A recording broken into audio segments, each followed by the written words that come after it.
Bigger is not always better. And no, that's not just cope. It was the first thing I thought of when I heard that the world of Ashes of Creation was expanding in August's live stream update. But as we found out, most of that expansion is really for naval battles. So we get a lot more coastline, we get a lot more islands, and places for ship-to-ship battles and pirating to take place. We also learned that another main reason for it is because you want to have enough space between cities and points of interest and things like this so that everything feels more natural. But why so big? Why can't we focus in on a tighter world, a tighter experience, develop that fully, and go from there? Expand the world outwards once we have that bit. And I think it's because of the way that caravans are going to work, naval battles as we just discussed, the advantages of a science node being teleportation, and to feel like invasions are a time commitment. Steven said that it would take 50 minutes to basically go from North to South Pole, I believe. That's going to be a pretty rare occurrence, but maybe 20 to 30 minutes would be a normal sort of time commitment that it would take to go from one place in the world to a very distant place in the world. That kind of time commitment means that you're not just going to say, well, I just finished mining, let me go over to the enemy position and gank them real quick. Because you would have had to have walked 15 minutes to get there. And if you die, maybe you're going to have to walk that much to get back. I don't know. But the point is, distance does matter in this game. It has always mattered in this game. It matters for caravans. It matters for naval battles. And this is how much space they think is most comfortable for the world. But we've also seen the nodes scaled back. And that's a good sign, I think. The reason that I think that that's a really good sign is because clearly there's some content that's being developed. And the way that content can be developed, I don't want to say that this is how it is being developed for Intrepid because I don't have firsthand experience. But I know because I, even in a team of 3, have developed this way. It can be sort of modular. You're creating content that can then be deployed. Media, of course, we've seen a lot of the art, all of these things that can quickly construct content once it's all prepared and you're just sort of positioning it into the world. So reducing the number of nodes is not just going to be important for averaging out of taxation and controls for the vassal systems and all of that they talked about in this update as well. It's also going to be important for the density of quality and production that's put into every node in every piece of the lived-in world. And as we've heard, you can only develop a certain amount of this. So my hope here is that there's a bit of smart interplay as to where things are going to be deployed that have been developed based on where players actually have built up the world. So these are things that are obviously a lot of development time and there are a lot of budgetary concerns, but it doesn't seem to be an issue for Ashes of Creation. But I still have 3 concerns which remain for Ashes of Creation. One, and perhaps my most pressing of all concerns, seems to be something that's going to be answered pretty soon. We've heard that we're going to hear a little bit about Rangers, and let me just say that I'm a recent Ranger convert. I used to think Rangers were a joke, but they've got a legit kit, and now I'm a fan. So I'm looking forward to seeing how Rangers work in Ashes of Creation, and that's coming up hopefully in the September update. So once we hear how classes are going to work, and particularly how the 64 rubric is going to work out, the 8x8, I'm very curious to see if that's going to be a little too overwhelming in PvP scenarios or not, but I really want to know, how is the game actually going to play? And that is question number 1. Obviously, once you're in Alpha 2, you're going to know and see how the game plays. And so I'm not so concerned about that question not being answered, but I am still concerned with the answer, which we are going to see soon. Second is probably the question that's most pertinent to this particular update, which is Intrepid biting off more than they can chew? Again, there is a version of this type of game that could have had a tighter world, that could have had a shorter development cycle with less people involved, with less art assets involved, and still given you a really nice experience that can grow from there. You can always expand into new continents and things like that once you have the core world. My concern with the size of the world, not only from the fact that it's going to be a logistic burden to travel from point A to point B, is just that you have to develop an interesting world of that size now. It's a little bit easier if it's oceans. You can spawn things in, like a bunch of harpies coming in from the clouds or a kraken coming out of the water. So that's pretty easy to do, and most of the expansion's been in the water. But we still have a lot of world to develop. Can they develop a world of that size that will be compelling?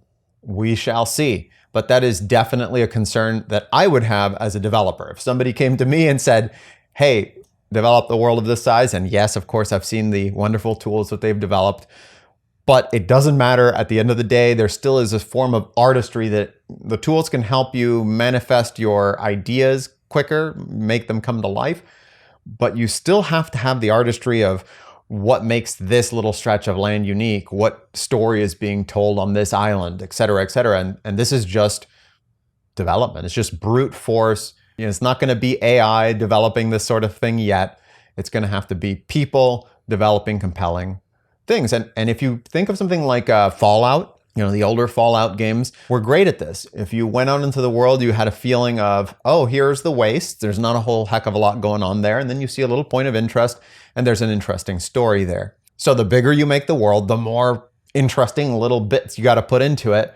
The more work it is, the more expensive it is, the harder it is to refine and get right. So that is my second concern. And it still remains, even though honestly, most of the things that Steven says and the way he addresses these things reduce my doubts in this regard. Third is probably the most difficult aspect facing Ashes of Creation development today. And that is, how are all of these systems, the happiness, the way that voting is going to work, the nodes, the vassal systems, the taxation, and the caravans and all this, how are they all going to come together to form a fun, cohesive experience? Now, the part of this update that was most worrying in this regard was actually the update to the caravan system. Nothing wrong with the theory behind it. It sounds great. Basically, the update to the caravan system, if you're not familiar, is that now when you spawn a caravan, you're going to spawn it in a radius around the node. This is to help prevent node camping, basically from people just sitting at the gates that they know that caravan has to get out of, and as soon as they're out of like guard range or whatever, you immediately attack them. And that the people would maybe immediately backtrack into the guards or something. You've probably done this before if you've played an MMORPG before, that little dance between the ganker and the ganky that is just like dancing in and out of the guard's range. So this is a bigger problem because there's a much bigger investment now. There's a time investment and there's a monetary investment, and it's usually going to be multiple players. So it can't be something quite so casual perhaps as it would be in a game with very little consequences and whatever, you're just playing around. So we're adding this extra system for the caravans on top of many systems, including, escrow and insurance and compartments and the caravan that you built and that other players can be involved. All of these things are very complicated. And at the end of the day, Steven and his team have calculated that this is going to preserve more fun, because more fun is lost by allowing players to spawn camp caravans, than is lost by the complexification of the system. However, in summation, all of the complexities that you have to add to basically smooth out edges and to combat people from exploiting, are all of these systems going to add up to something that is just too complicated for the average player? And I'm not even talking about the average player like, a casual player who's just put down whatever, Angry Birds, and now suddenly has been thrust into the world of Ashes of Creation and is hopelessly lost. I'm talking about actual MMORPG players here, okay? I'm talking about me. I'm talking about, am I going to go into this world and think, geez, like I've already spent, I don't know how many hours just researching this game even before it's out. And I still don't know exactly how any of the systems really work. And I need to know how all of the systems really work if I want to be able to really operate optimally inside of that system. And that's what this game's going to be about. As Steven said in his brilliant response to Lazy Peon's RMT question, which I have another video about. That was my favorite part of this whole update. People are going to try to exploit systems as much as possible because that's how you win. Okay? So if you don't know the system, you can't win.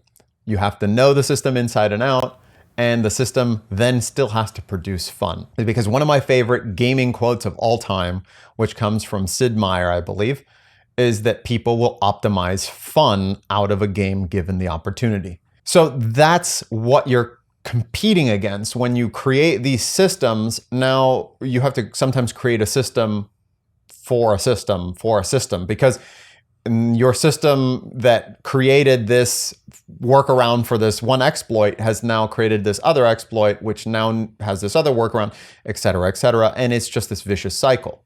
So sometimes, and I'm not saying that this is the right way, but this is the way that most developers have handled it successfully in the past, is just to keep things as simple as possible and eat the exploits. To just say, that's the way the game's going to play. There are certain exploits. That's just the way that the systems end up playing out. But the systems are pretty simple. So you can immediately understand them, and you can be one of the people operating within the system, quote unquote, optimally. So what do you think? Are the systems going to just be too complicated? Is it going to be too much for the majority of people to wrap their heads around? Because that really matters. For people to value this world, they need to understand it. And if it's as complicated as trying to understand a bill passed by Congress, 2,000 pages long with several references within itself, nobody's going to understand it. They can't follow the drama if the drama is happening within a system that's too complicated. And that's my number one concern out of the three that I mentioned, which is gameplay, biting off more than they can chew, and will the systems be fun? That's the really hard one.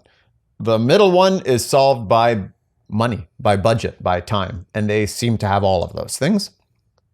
The first one, which is combat and is the game going to be fun, is obviously the bar that is set for most games as their high point. And this is just the entry level difficulty for creating Ashes of Creation. But I trust the team behind it, that they will have something that will be at least fun. And we're going to learn about that very soon. And I'm sure they'll respond to feedback. But that third one is something that could be a vicious cycle, and you just can't get out of once you've created all of these systems. And people, especially once people are playing it and they're invested in them already, you can't just pull the plug sometimes. So that is where I think that they have the most difficult road ahead, but it also seems to be the place that they give most thought to, which of course is something that I very much admire. So let me know what you think, and if you like this video and you want to hear more content about MMOs and indie games, please like and subscribe, and I'll see you next time.